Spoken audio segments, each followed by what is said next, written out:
बहुत समय पहले की बात है। एक घने जंगल के बीचों बीच एक बहुत ही सुंदर झील थी। उस झील में ढेर सारी मछलियां रहती थीं और उसी झील में एक समझदार केकड़ा भी रहता था।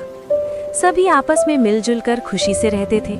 लेकिन हर रोज उस झील के किनारे एक चालाक सारस आकर बैठ जाता और मौका पाते ही मछलियों को पकड़कर खा जाता। जैसे ही सारस आता, झील में अफरा तफरी मच जाती। दिन बीतते गए और धीरे धीरे सारस बूढ़ा और कमजोर होने लगा। अब वो पहले की तरह शिकार नहीं कर पाता था। एक दिन सारस झील के किनारे चुपचाप बैठा रहा।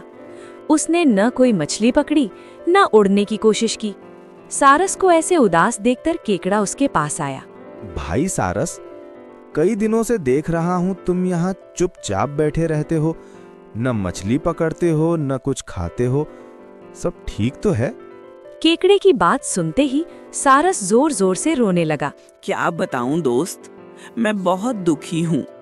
कुछ दिन पहले एक ज्योतिषी ने बताया कि ये झील बहुत जल्द सूखने वाली है।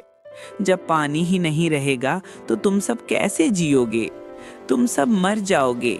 यही सोचकर मैंने खाना पीना छोड़ दिया है।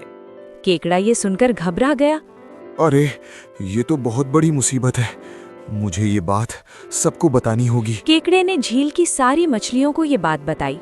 सभी मछलियां डर गईं और सब मिलकर सारस के पास पहुंची।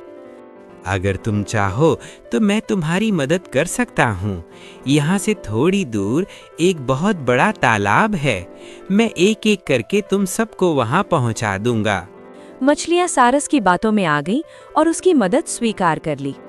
अगले कई दिनों तक सारस एक एक मछली को अपने चोंच में लेकर उड़ता रहा, लेकिन वो उन्हें तालाब नहीं बल्कि एक पत्थर पर ले जाकर खा जाता।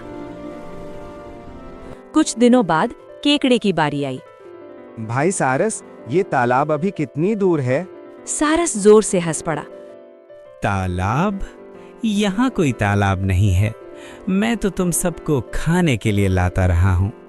चारों ओर देखो, तुम्हारे दोस्तों की हड्डियां पड़ी हैं। आज तुम्हारी बारी है। ये सुनते ही केकड़े को सब समझ में आ गया। उसे बहुत गुस्सा आया।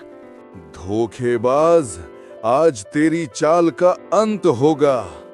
केकड़े के अपने मजबूत पंजों से सारस की गर्दन जकड़ ली। कुछ ही पलों में सारस मर गया। केकड़ा सुरक्षित झील में लौट आया और सारी मछलियों को सारस की सच्चाई बता दी। सभी मछलियां खुश हो गईं और अब वे बिना डर शांति से रहने लगी। किसी की मीठी बातों में नहीं आना चाहिए। हर बात पर सोच समझकर भरोसा करना चाहिए। बुद्धि और साहस से बड़े धोखा भी हराया जा सकता है।